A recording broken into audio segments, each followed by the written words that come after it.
2025年7月5日，这个看似平凡的日子，最近却被各种传言渲染得异常诡谲。有人说，那一天太平洋深处将发生爆炸，卷起100米高的巨浪吞没岛屿。有人说，科学家早在海底发现了上千个神秘孔洞，似乎在警告着什么。到底这些耸人听闻的预言和发现只是巧合，还是预示着一场全球性的超级灾变？我们决定潜入这一场传言与真相交织的故事，去寻找7月5日背后的真相。首先，我们来看看那些关于末日的预言。人类对未来的恐惧和好奇从未停止，从古至今，各种先知和灵异传说层出不穷。还记得玛雅历法预言的2012年世界末日吗？当年许多人心惊胆战的倒数，结果最终只是一场误解。历史上，像16世纪的法国预言家诺查丹马斯也曾留下许多语焉不详的诗句，被后人解读出无数末日景象，吓得大家战战兢兢。其中他的一段诗篇提及1999年7月，恐怖大王将从天而降，还曾让全球屏息以待。好在那个7月最终平安度过。多数惊天动地的预言往往都被时间证明只是虚惊一场，但到了如今的2025年夏天，一连串让人脊背发凉的警示再次流传开来。这其中最引人注目的是一位来自泰国的女预言家，媒体称她为泰国诺查丹马斯的普莱医生。据说普莱从小便能看见灵异幻象，他提出了一个让人倒吸一口凉气的理论，称之为3土3水2火。所谓3土，指的是3场与土有关的大灾难，也就是3次大地震；3水则是3场与水相关的巨灾，例如大洪水或海啸；而2火则预示2场与火相关的浩劫，比如火山喷发或大火。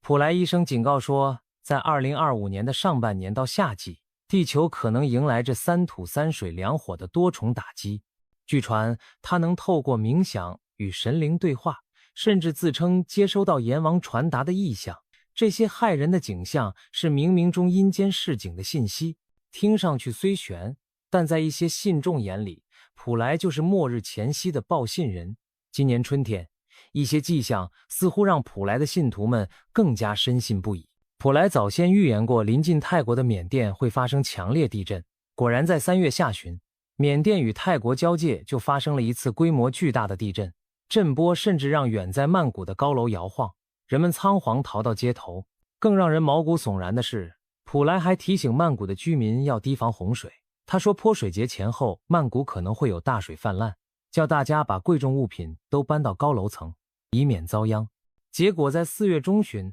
泰国真的出现了异常的暴雨，一些低洼地区淹水，虽不致毁城，但也印证了他所说的水灾迹象之一。更令人关注的是，普莱医生接着把目光投向了远东的海洋。他声称，在夏季的某个时刻，在日本与印尼之间的洋面下，会有一座巨大的海底火山突然爆发，那或许将引发一场海啸，甚至牵动地壳剧烈变动。对照他3土3水2火的预言，这座潜藏在洋底的火山无疑就是其中一个火。如果大洋深处真的喷出炽热的岩浆，不但附近海域将翻江倒海，极可能激起巨浪四袭各国海岸。而普莱的话语中隐隐暗示，这场火山与海啸灾难的时间点就在今年夏天。这让不少网友联想到了那个具体的日期，7月5日。除了普莱医生之外，还有其他来自各地的灵异讯息，让2025年的夏天显得格外不平静。日本有一位漫画家名叫龙树亮，他曾在1999年出版的漫画作品中梦见未来的景象，离奇地预示了1年3月发生的东日本大地震。漫画中有一页甚至写着大灾难在2011年3月，多年后真有311海啸应验，令龙树亮的名字一时传遍各地。因为他的梦境与现实巧合的惊人，所以当该漫画在2021年再版时，龙树亮特地在封面留下了一行骇人的预告，上面写着2025年5日世界大灾难将发生。根据龙树亮的描述，他曾2度梦见相同场景，在夏日的晴朗天空下，太平洋上空忽然有2条巨龙般的黑影飞向海面，随即日本和菲律宾之间的洋面剧烈爆炸，海底出现了一道裂缝，澎湃的岩浆从深处喷涌而出，惊天动地的爆炸引发高达100公尺的巨浪，巨浪以摧枯拉朽之势扑向四周陆地。他梦中的视角俯瞰整片海洋，只见巨浪过后，日本有1/3的国土沉入海中，而在震央隆起了一块新的陆地，甚至把台湾、菲律宾和香港都连成了一体。这幅画面实在如同末日电影般令人瞠目结舌。梦醒之后，龙树亮坚信那是一场即将到来的真实灾变，他将日期清清楚楚地标示出来，提醒世人当心7月5日的降临。这还不是全部，在网络上还流传着所谓未来人的神秘警告，声称来自未来的时光旅人也点出了2025年夏季有重大灾难发生的可能。一时间，从泰国的预言家到日本的漫画家，再到各种灵异梦境分享，都把矛头指向这个炎热夏季，仿佛人类正走向某个剧本早已写好的灾难高潮。有些人开始认真研究地图，推测那座预言中爆炸的海底火山可能在哪里。有人甚至半开玩笑地说，7月初干脆请几天假，哪儿也不去，在家最安全。当然，也有理性的人抱持怀疑态度，认为这不过是新一轮末日流言。究竟谁说的对？或许我们得看看科学上是否有任何迹象能支持或反驳这些末日预警。说完预言，我们再把目光转向现实世界的大洋与大地，或许答案还藏在科学的观测数据中。近期科学界的一些发现，乍听之下竟也和这些灾变传言隐约产生了某种呼应，难怪会引发联想。先从太平洋海底那些神秘孔洞开始说起。美国加州中部外海有一片广袤的海底平原，距离海平面约1000多公尺深。科学家们早在上世纪末就用声呐在那里发现了密密麻麻的圆形凹坑，仿佛月球表面的陨石坑一般。这片区域被称为萨尔海底坑洞场，范围足足相当于整个洛杉矶市的大小。在那里已经确认的海底孔洞超过5000个，每个洞口直径约几百公尺，深度约5公尺。而且在大坑之间，研究人员还发现散布着更多的小坑洞，直径10多公尺的小圆坑多达15000个，密密麻麻布满海床，仿佛蜂巢一般。如此壮观的海底洞穴群曾一度让科学家摸不着头绪，最初怀疑可能是海底甲烷气体爆发所致，因为其他地区有过海底气体喷出形成坑穴的记录。如果真是气体泄漏，那意味着海底下可能蕴藏着不稳定的能源。但后来取样分析发现，这些洞里并没有甲烷的踪迹。相反，研究显示这些圆坑可能是长久以来海底泥流滑动所塑造的特殊地形，就好比海底发生了一次次泥石流，在沉积物中冲刷出一个个圆形的洼地。这听起来似乎没有那么玄乎，可也意味着我们对海底的认识依然有限。千百年来默默发生在深海的地质活动能留下如此巨大的痕迹，而我们直到最近才稍稍解开谜底。不过，对于喜欢阴谋论的人来说，科学的解释往往嫌不够刺激，他们宁愿相信那些孔洞是某种灾难前兆，或者干脆是外星人在海底凿洞安放了什么装置。在7月5日的末日传言中，有人就把这片海底孔洞和龙树亮梦中的爆炸场景联系起来，仿佛这里就是未来火山爆发的引信所在。正规科学家当然不支持这类说法，但这些巧合的存在确实让人不禁多想，大自然在海底写下的密码，会不会正在释放着某种信号呢？我们再把视线移到太平洋彼岸的北美外海，在美国俄勒冈州外海约80公里远的海底，科学家最近发现了一处奇特的海底泉眼，给它取了个颇有神话色彩的名字——皮提亚绿洲。这个泉眼不喷火山熔岩，也不冒黑烟，但却以惊人的速度不断喷出温暖的淡水，着实令研究人员震惊。泉水温度比周围海水高出约9摄氏度，且含有独特的化学成分。更奇妙的是，探测结果显示，这些水很可能直接来自更深处的地壳断层带。没错，这个神秘泉眼正位于胡安德富卡板块隐没带附近，也就是恶名昭彰的卡斯卡蒂亚隐没带的一部分。要知道，卡斯卡蒂亚隐没带是一条长约1000公里的巨型断层，从北加州沿着太平洋西北海岸一直延伸到加拿大不列颠哥伦比亚。这条断层平时沉默寡言，但一旦发威，就是惊天动地的9级大地震。最近的一次正是在300多年前的1700年，那场地震引发的海啸越过浩瀚太平洋，扑向日本东北沿岸，成为当时日本史书中无人知其源的幽灵海啸。如今，科学家警告这条隐没带仍积蓄着庞大压力，迟早还会再度爆发。而眼下在皮提亚绿洲看到的这股温水喷泉，被推测正是断层带深处的海水受挤压渗出海底的出口。有人形容它就像给地球开了一个小放气阀，让深埋断层的液体喷薄而出。这究竟是好消息还是坏消息呢？科学家解释说，这种泄压现象可能在一定程度上减缓断层两侧板块的挤压，短期内未必带来危险。但也有人担心，液体渗出可能意味着板块界面的润滑状态改变，从而改写地震发生的模式。总之，皮提亚绿洲的发现证明了板块深处确实风云暗涌。在这样的背景下，再看所谓预言中的超级海底火山，就算不相信灵异，我们也不得不承认，整个太平洋板块边缘如今的确进入了一个活跃而危险的时期。说到板块边缘的风险，我们回到西太平洋，日本学者早已对本国南部外海的一条断层带忧心忡忡，那就是南海海槽。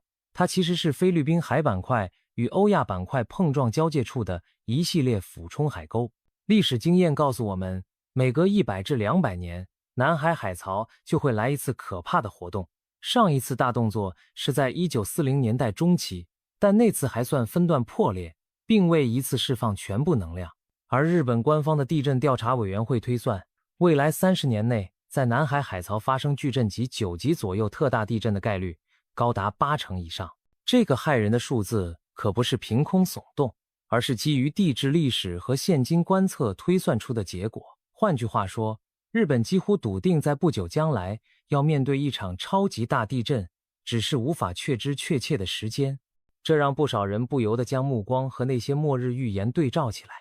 难道龙树亮预言的那一天正是这场注定要来的南海海槽大地震吗？除了地震，别忘了火山也是环太平洋地区巨大的威胁之一。就拿日本来说，富士山自从1707年宝永大喷发后就再未醒来，但科学家监测到它的岩浆库压力正逐年升高，仿佛一头沉睡的巨兽在慢慢苏醒。而在菲律宾海板块更南方硫磺岛一带的海底火山群近年来也呈现异常的隆起现象，那里的地面以惊人速度每年上升数十公分，有时短短几天地壳就抬升10公分，这意味着地下岩浆正在拱动。我们可以想象，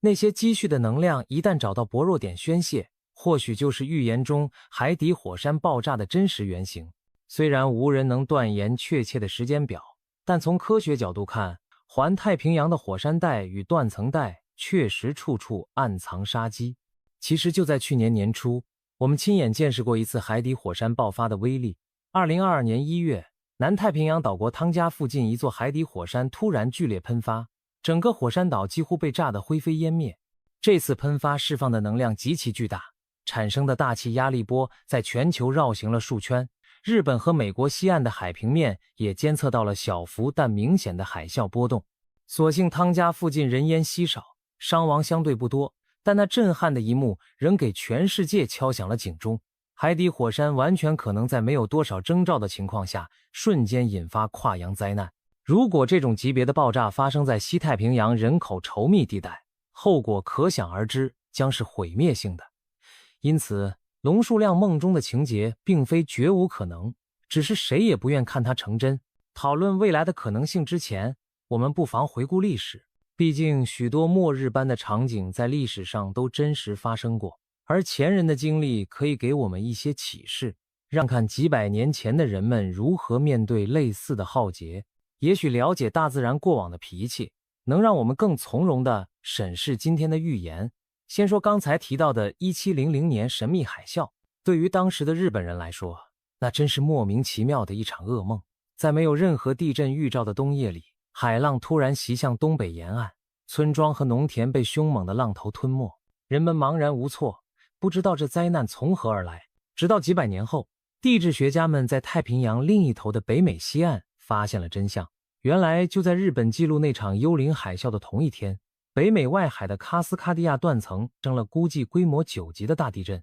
漫长的隐没带瞬间断裂下沉，推起滔天巨浪，巨浪横跨整个太平洋，10小时后抵达日本海岸，造成严重破坏。后世研究者在北美沿岸发现了当年地震留下的鬼森林遗迹，沿海大片松林因地层骤降而被海水淹死的痕迹，也从原住民的洪水传说中找到了线索。由于1700年时北美尚无书面记录，这场地震的细节长久淹没在时间长河中，而日本人只看见波涛突袭却未觉地动，因此称之为幽灵或孤儿海啸。直到20世纪末，学者们透过树木年轮和跨洋对照，才将这离奇的拼图一一重合。我们由此得知，大洋彼岸的一次板块挣脱，可以在毫无预警的情况下伤及另一端的生灵。再看日本本土的历史，在17世纪末到18世纪初，也就是日本的元禄治保永年间，短短几年内接连发生了一系列令人啧舌的天灾。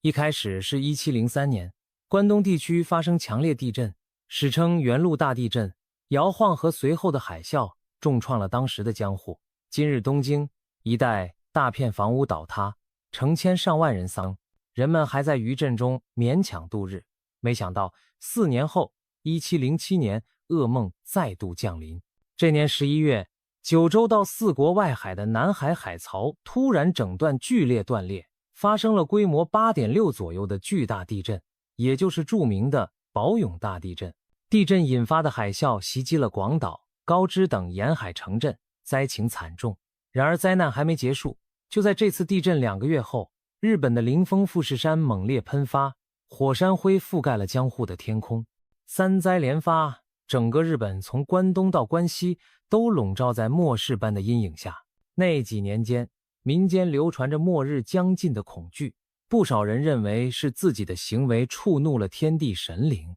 只能诚心向神佛祈祷。后世地质学家分析，富士山的喷发很可能是受宝永地震影响被诱发的。剧烈地震改变了地壳压力的平衡，给沉睡的火山打了一剂强心针。我们由此看到，大地震与火山之间有时会相互牵连，形成连锁反应，一处板块的能量释放可能成为另一处喷发的导火索。事实上，类似的多重灾难并非仅存于远古，我们这一代人也经历过一些剧本杀般的灾难串联。比如2004年，印尼苏门答腊外海突发 9.1 级强震，引发印度洋大海啸，夺走了20多万条人命，让全世界为之震惊。2011年，日本发生9级大地震，引发海啸，重创福岛。隔年2012年，远在半个地球之外的美国东海岸也迎来了史无前例的飓风桑迪袭击，淹没纽约地铁。又过了一年，2013年，菲律宾遭到超强台风海燕的毁灭性打击。虽然这些灾难彼此未必有直接联系，但那几年全球接二连三的大灾难让很多人感叹仿佛末日将至。而在最近这几年，从新冠疫情到极端气候，再到火山地震频发，大家的神经更是绷得紧紧的。一旦有什么风吹草动，就很容易和末日预言联想在一起。历史告诉我们，巨灾确实会不约而同的涌现，但也许只是巧合的循环。不过同时也警示我们，永远不要低估大自然突然翻脸的可能性。除了地质和历史的蛛丝马迹，人们还常常留意到灾难前动物和天空出现的奇异现象。古人常说，大震之前必有异象，于是将动物的反常和天象的怪异视为大自然的警钟。虽然科学未必完全认同，但这类故事在民间广为流传。我们也来听听大自然是否真的会提前敲响警钟。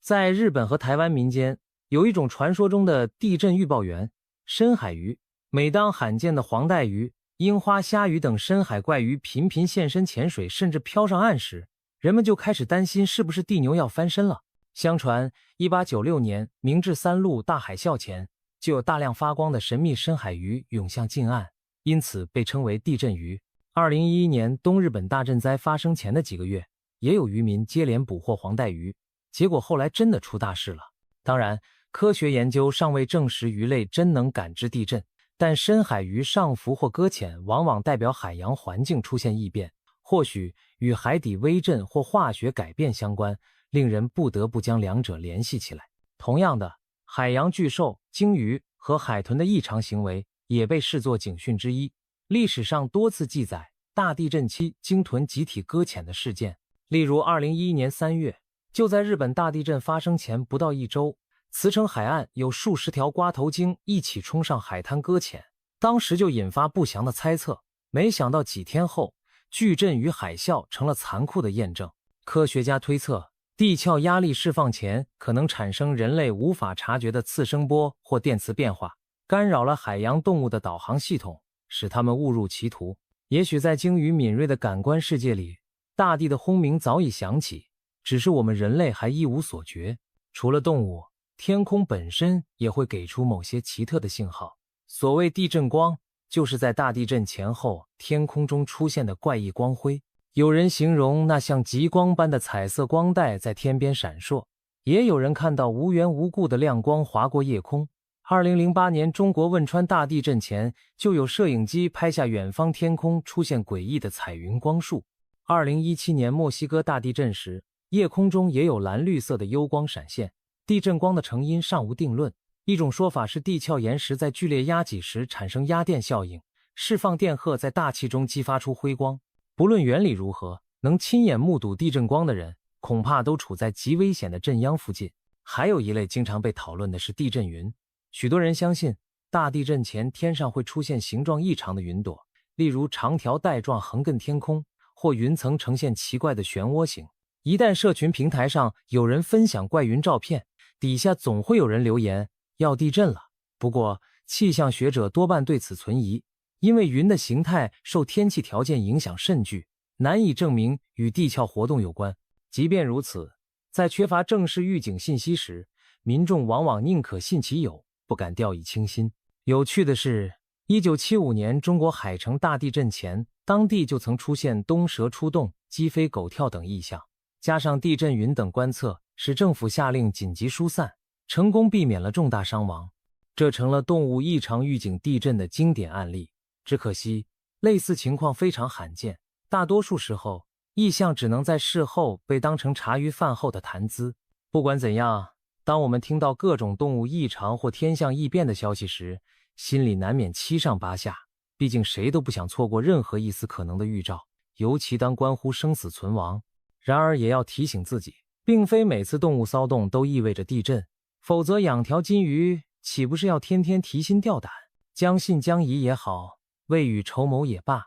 这些来自自然的细微信号至少教会了我们一件事：对大自然保持敬畏之心永远没错。聊了这么多灾变预想图，不禁让人思索，如果真的发生超级地震或海啸，台湾和日本这两个邻近国家将各自面临怎样的境况？它们的地形、地质条件有何不同？灾害风险又有何差异？虽然同处西太平洋，两国的抗灾体制截然不同，我们不妨比较一番，看看能扛住大自然的重拳。首先从地质结构上看，日本处于太平洋板块、菲律宾海板块与欧亚板块交汇的火热交界处。日本列岛东侧紧邻深邃的日本海沟和伊豆、小笠原海沟，太平洋板块在此俯冲，孕育了频繁的地震与火山活动。简单来说，日本的地底下就像踩在几个活跃的弹簧上，一有风吹草动就可能弹跳。而台湾位处菲律宾海板块与欧亚大陆板块碰撞带，造就了中央山脉那样高耸的山系。台湾东部外海也有隐没带、琉球海沟和马尼拉海沟的延伸段，但整体板块碰撞的形态和日本不同，台湾更像是板块挤压抬升的产物。地震多属于地壳内的断层活动。简而言之，日本容易发生超大型的板块界面强震，台湾则多为陆地断层型地震，能量规模略小一些。从历史记录来说，日本已知的最大地震达到瑞士 9.0， 例如2011年东北大地震，而台湾有记载以来最强的是1999年集集大地震，规模约 7.6。 9级巨震往往伴随毁天灭地的海啸，这在日本沿海是反复上演的悲剧。台湾虽四面环海，却因地形因素从未出现过100米巨浪吞噬全岛的情况。但这并不代表台湾就能高枕无忧。历史上台湾临近海域也曾出现毁灭性的巨浪。